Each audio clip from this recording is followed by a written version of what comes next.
উৎকট গৰম দেখা পোৱা গৈছে যে প্ৰত্যেক দিনেই এতিয়া তাপমাত্ৰা বৃদ্ধি পাইছে আৰু যাৰ পৰিণতিত বিভিন্ন ধৰণৰ বেমাৰ সৃষ্টি হৈছে আৰু সকলোৱে বেমাৰত ভুগিব লগা হৈছে আৰু বিশেষকৈ GMCHত কিমান ৰোগী এইখিনি মুহূৰ্তত চিকিৎসাধীন হৈ আছে সেই বিষয়ে আমি জানিব বিচাৰিম আৰু এই সকলোখিনি তথ্য আমি ছাৰৰ পৰা জানিব বিচাৰিম। ছাৰ, আপোনাৰ পৰা জানিব বিচাৰিছোঁ, যথেষ্ট গৰম পৰিছে আৰু এইকেইটা দিনত যথেষ্টখিনি লোকৰ ৰোগত আক্ৰান্ত হৈছে। GMCHত এতিয়ালৈকে কিমানখিনি ৰোগী চিকিৎসাধীন হৈ আছে?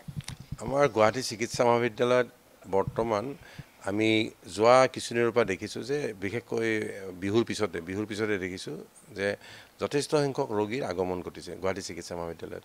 আৰু তাৰ ভিতৰত যদি দেখা যায় যে আমাৰ এতিয়া দৈনিক আমাৰ ৩৫০০ OPD, ইমাৰ্জেঞ্চিত ৪০০-৫০০ আহে। প্ৰায় ৪০০০ ৰোগী আমাৰ গুৱাহাটী চিকিৎসা মহাবিদ্যালয়তে আহিছে আৰু এইখিনিৰ ক্ষেত্ৰত আমাৰ যিটো CN চেণ্টাৰ আছে, CN চেণ্টাৰ বাদ তাৰ OPD খিনি যোগ কৰিলে আমাৰ ৪০০০ পাৰ হৈ যাব। গতিকে আমাৰ ৰোগীৰ সংখ্যা যথেষ্ট বাঢ়িছে। এইটো ৩০০০ আছিল, ৩৫০০ হ'ল, এতিয়া গৈ প্ৰায় ৪০০০ চুঁ হৈছে।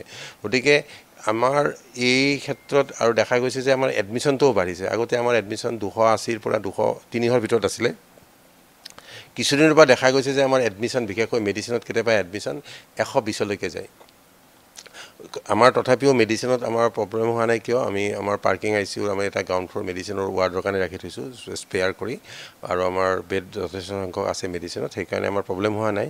কিন্তু বিশেষকৈ ৰোগীৰ যিটো সংখ্যা, কিন্তু খুব বাঢ়িছে। আৰু দ্বিতীয় কথা হৈছে কি, মানুহৰ মই এটা অনুৰোধ কৰোঁ যে মানুহে এতিয়া দেখিছে, আমি দেখা পাইছোঁ যে দৰং হওক, নগাঁও হওক, নলবাৰী হওক, তাত চিকিৎসালয়বিলাক আছে, কিন্তু চিকিৎসালয়বিলাক থাকিলেও ডাইৰেক্ট ইয়ালৈকে গুচি আহে। গুচি অহাৰ পিছত আমাৰ যিটো পৰিসৰ, সেই পৰিসৰত আমি ৪০০০ ৰোগীক আমি চিকিৎসা দি আমি পঠাইও দিছোঁ। কিন্তু আমি ধৰক ২৫০০ বা ৩০০০ আহিলে আমাৰ যিটো চিকিৎসা পালে হয়, আমাৰ এতিয়া ৪০০০ ৰোগীক আমি চাব লগা হৈছে। গতিকে নিশ্চয়কৈ মানুহৰ অকণমান লাইন পাতিব লগা হৈছে বেছিকৈ। গতিকে সেই কিছুমান কাম থাকে, কিন্তু মই এটাই অনুৰোধ কৰোঁ যে তেওঁলোকে নিজৰ ওচৰৰ চিকিৎসালয়বিলাকলৈ যাওক আৰু দৰকাৰ হ'লেহে গুৱাহাটী চিকিৎসা মহাবিদ্যালয় আহক। ছাৰ, যিহেতু ইয়াত কিমানখিনি ৰোগীক চিকিৎসা কৰিব পৰাকৈ বা বেড দিব পৰাকৈ সুবিধা আছে, কাৰণ এইকেইটা দিনত হয়তো গৰম যথেষ্ট, যাৰ বাবে ৰোগত আক্ৰান্ত হৈ এনেধৰণে বৃদ্ধি পাবলগীয়া হৈছে। আমাৰ গুৱাহাটী চিকিৎসা মহাবিদ্যালয়ত এটা কথা মই অধিক ক'ব পাৰোঁ যে আমি কোনো ৰোগীকে আমি বিচনাৰ অভাৱত ঘূৰাই পঠাব নালাগে। আমাৰ এতিয়াও ১০০খন বেড আমাৰ ৰিজাৰ্ভ আছে। আমাৰ যিটো পাৰ্কিং ICU, যিটো গ্ৰাউণ্ড ফ্ল'ৰ, সেই গ্ৰাউণ্ড ফ্ল'ৰৰ প্ৰায় গোটেই আমি ফ্ল'ৰটোৱে আমি খালী কৰি ৰাখিছোঁ। সেই খালী কৰি ৰাখি আমি সেইখিনিক আমি ইমাৰ্জেঞ্চি ICU আছে, আৰু ইমাৰ্জেঞ্চি ICUৰ লগতে আমাৰ ইমাৰ্জেঞ্চি ICUৰ কাৰণে ৰাখিব দিছিলোঁ। কিন্তু আমি এতিয়া গোটেইখিনিয়ে আমি খালী কৰি আমি বিচনাৰ কাৰণে ৰেডি কৰি ৰাখিছোঁ। গতিকে আমি যদি কালি পেচেণ্ট যদি আৰু যদি ৬০গৰাকীও ভৰ্তি কৰাব লাগে, আমি বিচনাত দিব পাৰিম।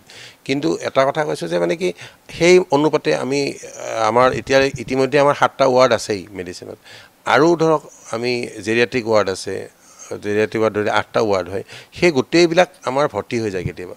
গতিকে কেতিয়াবা অসুবিধা নোহোৱা নহয় যে আমাৰ, কিন্তু তথাপিও আমি মোকাবিলা কৰিব পাৰিছোঁ। কিমান দিনৰ পৰা এয়া সংখ্যাটো বৃদ্ধি পাইছে? সংখ্যাটো বিহুৰ পিছৰ পৰা আৰম্ভ হৈছে বেছিকৈ অহাটো। আৰু বিশেষকৈ কোনবিলাক ৰোগী ইয়াতে? সেই ক্ষেত্ৰত মই এনালাইচিছটো মই আপোনাক এনেকৈ দিব নোৱাৰিম। গতিকে মই আপোনাক বিশেষকৈ আমাৰ মেডিচিন বিভাগত আপুনি চিকিৎসকৰ লগত কথা পাতক, আৰু পেডিয়াট্ৰিক্সত অলপ পেচেণ্ট বেছি হৈছে এতিয়া, গতিকে পেডিয়াট্ৰিক্সৰ বিশেষজ্ঞৰ লগত কথা পাতক। গতিকে তাৰ পৰা নিশ্চয় আপুনি সেইখিনি পাব। গৰম যে হৈছে, তাৰ পৰিণতিত হয়তো এনেধৰণে ৰোগত আক্ৰান্ত হৈছে, তেনেকুৱাও এটা ক'ব পাৰি নেকি? চাওক, অসমৰ এই তাপমাত্ৰাটো এটা অস্বাভাৱিক তাপমাত্ৰা।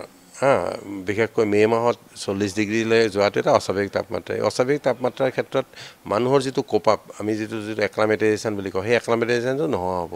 কাৰণ মই জানো যে মই 37 ডিগ্ৰীলৈকে মই ইয়াত আগতে আমি পাই আছোঁ। গতিকে 37 ডিগ্ৰীলৈকে আমি একো অনুভৱ নকৰোঁ, আমি চলি যাব। কিন্তু যেতিয়া 40 হ'ব বা তাত 40তকৈ ওপৰত যেতিয়া ঊৰ্ধ্বগামী হ'ব তাপমাত্ৰা, তেতিয়া নিশ্চয়কৈ মানুহৰ যিটো আমি যিটো সহ্যৰ সীমাটো আমি হয়তো নোৱাৰিম। তেতিয়া মানুহৰ হিট ষ্ট্ৰ'ক হ'ব পাৰে, বা অতিপাত গৰম হ'লে মানুহে মূৰ্ছা যাব পাৰে, এনেকুৱা কিছুমান হ'ব। গতিকে এই ক্ষেত্ৰত মই কৈছোঁ, আমাৰ কেজুৱেলিটিৰ লগত আপুনি কথা পাতক। কেজুৱেলিটিত তেওঁলোকে সুন্দৰভাৱে জনাই দিব পাৰিব যে আমাৰ ইমান ৰোগী এইটো বিভাগত ভৰ্তি হৈছে,